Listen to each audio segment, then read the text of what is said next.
Is going to be someone that's got it worse, right? If you talk to the guy that's 4'9", he's like, oh my god, man, I wish I could be 5'4".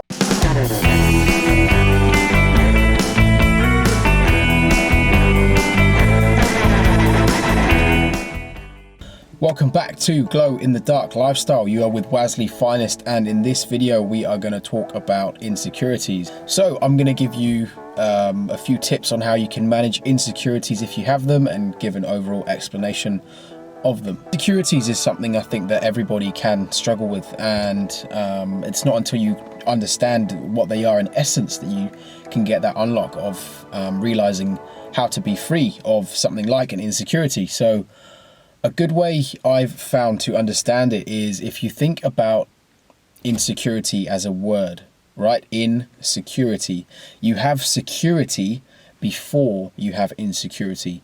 And what that essentially means, in my opinion, is when we are born secure and whole with these beautiful kind of like cores. Think of it like the Iron Man core.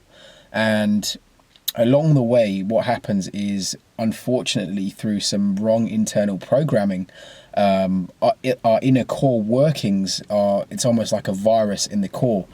And it's not until you get outside of that, so you flip the insecurity to an out security, you get outside of the core, that you see it for what it is. You take whatever insecurity somebody has, be it, let's talk about something like height, okay? So the guy says he's insecure because he's, I don't know, 5'4" or 5'3",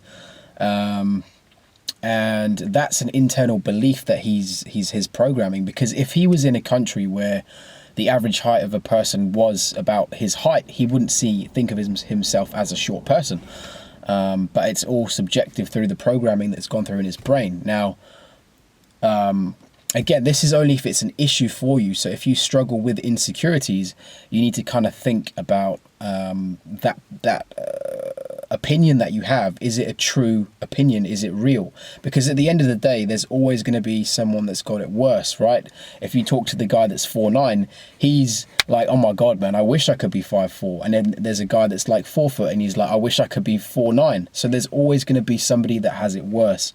That's the point that I'm trying to make. To the core, once you identify that, you can then sort of pull back the layers and see why that belief was developed.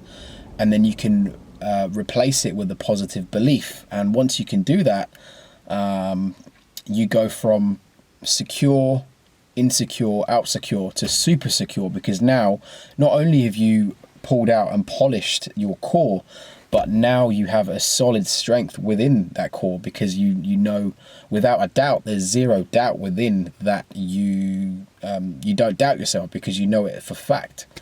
And that's an awesome place to be in, because little things like that don't waver you. You understand about the world. You understand that everybody has insecurities. It doesn't matter what level or what personified version of beauty you have or people think they have.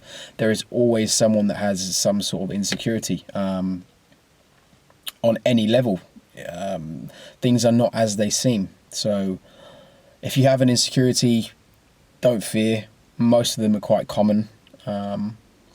So that's it for this video. If you'd like me to dive into it a bit deeper, I can. If you have any questions at all, let me know, and I'll see you in the next video.